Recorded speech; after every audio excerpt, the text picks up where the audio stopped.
Welcome to Innovating with Scott Amyx. I'm your host, Scott, and today I'm joined by Raphaël Gindrat, CEO of Bestmile. Welcome. Thank you. All right, so before Bestmile, you were at the Swiss Federal Institute of Technology. Tell us about your work there. Yes, so I was a student back in 2014 at the Swiss Federal Institute of Technology, and I had the chance to work on a European project with the goal of deploying a small fleet of autonomous vehicles on the campus. So I was in charge of testing and running prototypes of autonomous vehicles to do technical tests, organize visits, with the goal of, at the end of the day, deploying a large fleet of autonomous vehicles on this kind of campus. And this is how we had the idea of creating Bestmile. Now, when you were working on this project, what were some of the kind of initial findings that you had as it relates to fleet management? Now, campus is somewhat kind of constrained in terms of geography, but the fact that you're having to have schedule, these transportation modes, how did you kind of figure that out, that fleet was one of the key missing pieces? Yeah, the main learning was that at this time, a few companies around the globe were starting to build autonomous vehicle or some kind of technology that goes inside the autonomous vehicle. But all the companies were only focusing on that. No one at that time was building a cloud ecosystem or a software that was sitting on top of the vehicle, enabling a fleet of vehicles to be run as a service. And this is what we learned at Bestmile. We learned that, okay, you need technology inside the vehicle in order to make the vehicle autonomous, and it's pretty easy to understand why. But you also need a second type of technology sitting on top of the vehicle, enabling a transportation company to run a fleet in an efficient way in order to provide a mobility service to end travelers. And this is why we decided to create Bestmile. We decided to create this company in order to meet this kind of second need.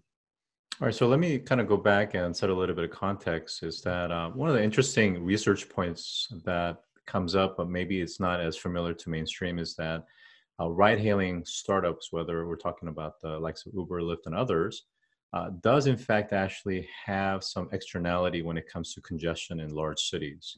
I think there's a study that showed that shared economy vehicles almost add 3 miles for every mile of personal driving that they eliminate, making traffic 180% worse in cities. That's pretty astounding, and I think that's somewhat counter to what most people would believe. What are your thoughts on that? Yeah, so it's true. I think the main challenge of ride-hailing companies is that they don't really control the supply. For them, it's super hard to know in advance how many vehicles are going to be connected at any point in time in a given city. And also, drivers and fleets are not employees of the platform. So for example, if you are an Uber driver and you are just waiting 20 minutes for the next ride, you might be losing money, but Uber is not losing money because you are not an employee of Uber and the vehicle is not owned by Uber. So on one side, they don't control the supply. On the other side, if the supply is just sitting there doing nothing, they don't lose money. So they have an interest of providing oversupply in order to make sure they always have enough vehicle available at any point in time in a given city. And this is why these kind of platforms tend to create more traffic in big cities. Yeah, it's interesting because what you're talking about is a kind of a distorted marketplace where the supply and demand, the true cost of it is not really truly externalized and quantified. And this is exactly why, especially when we talk about autonomous vehicles and semi, is that fleet management becomes so important, especially as it relates to scale. So tell us a little bit more, if you could, about why scale and fleet is so important. Yeah, I think when it comes to conventional ride-hailing, most of these platforms were built with the hypothesis that these kind of systems will be done as a two-side marketplace, as you just said. The only issue with autonomous vehicle is that a two-side marketplace, in my opinion, is not really going to work. These kind of vehicles are going to be fairly expensive. They will require a lot of maintenance, a lot of support. And at the end of the day, these kind of vehicles are going to be owned by fleets, by companies owning fleets and making this kind of fleets available on different kind of booking platforms. And so these kind of companies will have an interest in making sure these assets can generate as much revenue as possible in a given day. And this is today an interest that Uber and Lyft do not really have, again, because they don't own the asset and they don't have to pay for the cost of just having asset and employees waiting for the next ride. So in our opinion at Bestmile, we think that when it comes to big fleets of robotaxi, you need additional technology, not just a booking app giving the best ride to the best vehicle. You need a lot of back-end technology, making sure these kind of fleets are as utilized as possible in order to make sure companies owning the fleet can generate profits. All right. One kind of important point that I want to call out is that autonomous vehicles doesn't necessarily mean that it's necessarily clean energy per se. It generally is. But let's talk a little bit about electrification, EV vehicles. So if we look at the macroeconomic data, the consumer adoption of EV vehicles has been fairly dismal outside of China. So let's talk about that. And then really is adoption of EV and then of course autonomous vehicle, level 4, level 5, is that really more well suited from adoption for the commercial sector, the larger vehicles, the transports? Again, if you could talk about that, and why then fleet management becomes almost mandatory. Yes.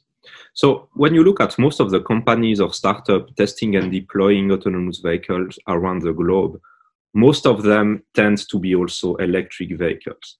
And I think this is due to the fact that it's quite easy for a computer to control an electric powertrain, while it's a little bit harder to control a conventional powertrain where you have a combustion engine. And this is why, on one side, you see a lot of electric vehicles being also autonomous, or vice versa, autonomous vehicles being electric vehicles.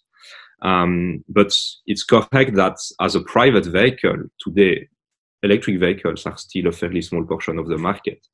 I think people start to understand the advantages of electric vehicles, but if you own it, you always have some kind of uncertainty. You still have to think about battery range. You still need to think about how long you can go, which point you can reach. And so as a private vehicle, you still have some people who do not feel fully comfortable buying this kind of vehicles. Now, if you think about a fleet, if you think about a fleet of robotaxi being also electric, you don't really care. Because when you book a vehicle from a given origin and a given destination, the system will assign to you the best vehicle, taking into account quite a lot of constraints.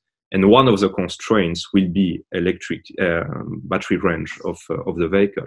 So a system like the one we are building at Bestmile will make sure the vehicle assigned to you will have enough battery to reach the destination and then to reach a potential charging spot.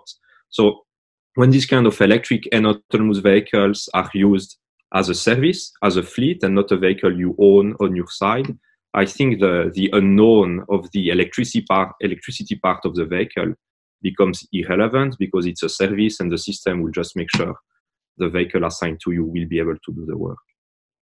Now, you mentioned constraints, and this is a good segue to talk about the optimization problem or the challenge. When we talk about fleet optimization, and of course, every city makeup is going to be very different, infrastructure, the flow of people, flow of cars. How does Bestmile factor into account these different variables? Yes.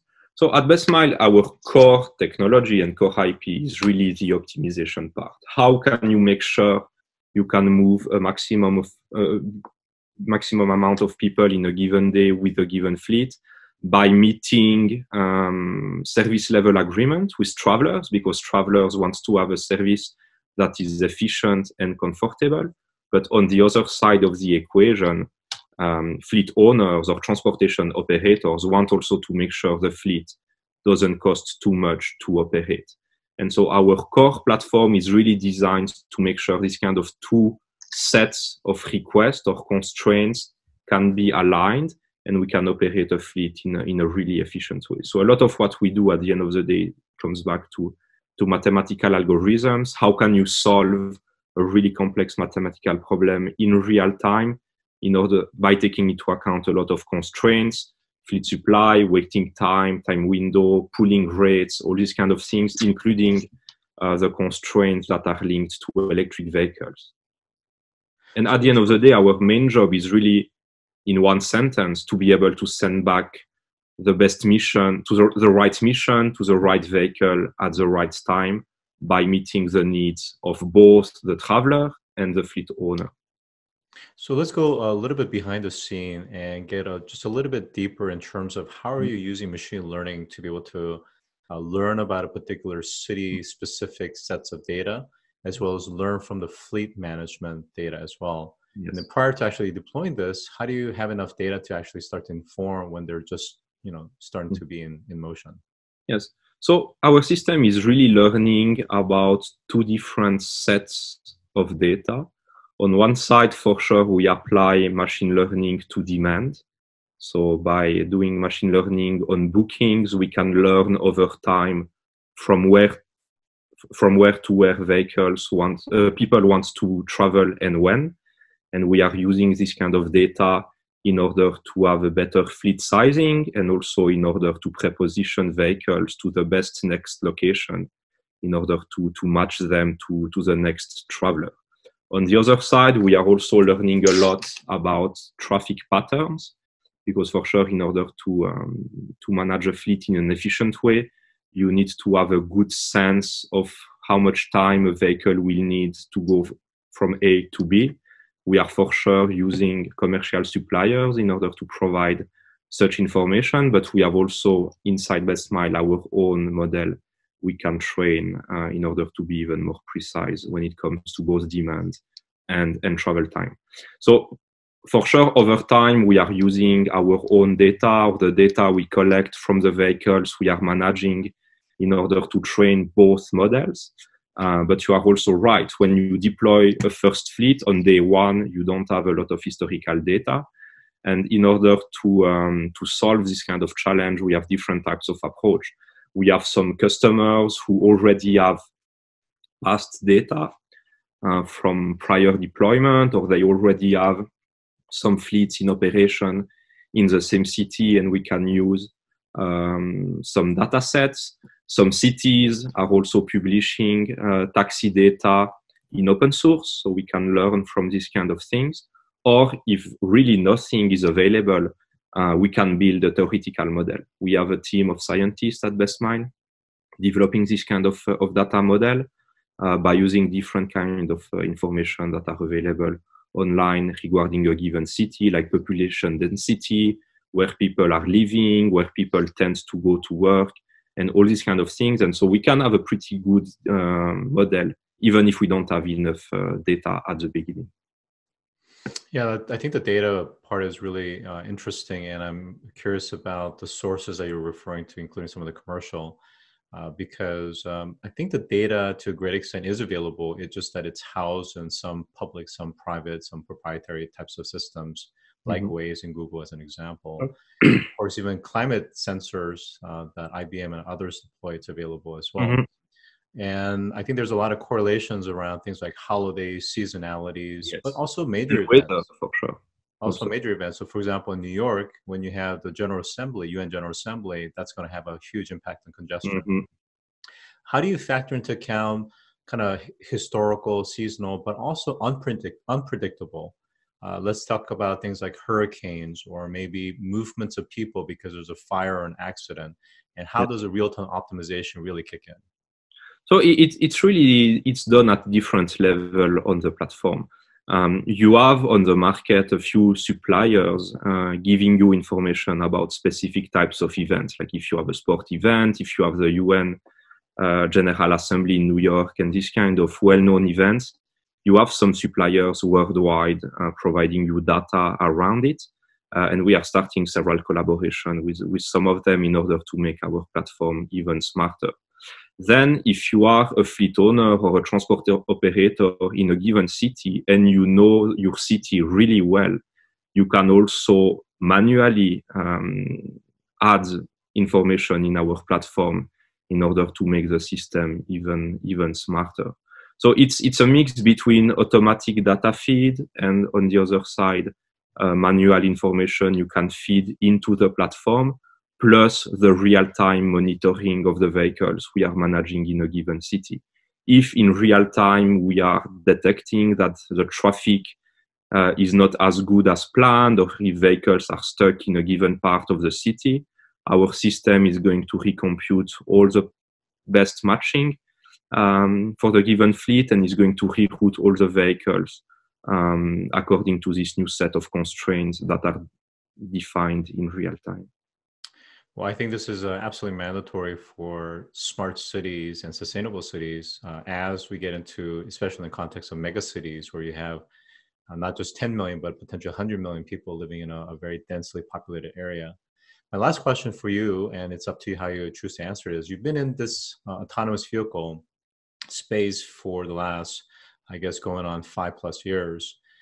You've seen a lot of challenges and things that's also kind of breakthroughs. Tell us about some of the things that's been most challenging, but also kind of key lessons learned. Well, I think one of the challenge, and it's also a key lesson learned, it is really the timing of this market. If you look at where this market was in 2000, I would say 16, 17, a lot of companies were claiming big fleets of robot taxis are going to be deployed worldwide by 2020. And guess what? We are in 2020 and it's not done yet. So I think this industry is at a stage where people are much more realistic when it comes to the capabilities of this kind of vehicles. Autonomous vehicles are today a reality. It's just that we don't have yet autonomous vehicles capable of managing all the different kind of use cases in all the cities worldwide with all weather conditions. We have a few deployments around the globe in some places, and I think one of the best examples is what companies like Waymo are doing, Aptiv is doing in Las Vegas, and others. So we have real life examples of fleets of autonomous vehicles already working today. It's just that the technology is not as flexible as some people were claiming a few years ago. And for a startup like us, it has been for sure a challenge to align our strategy and scaling to this new timeline of the industry, because we are a part of a much larger ecosystem. Our system is not needed if you don't have yet big fleets of autonomous vehicles. So we had to adapt our strategy, and we had to realign our growth plan on the main industry trends, I would say. And it's something you need to do in a continuous way if you want to have a successful startup. All right, fantastic. So today I've been joined by Raphaël Gindrat, CEO of Bestmile. Thanks for joining today. Thank you.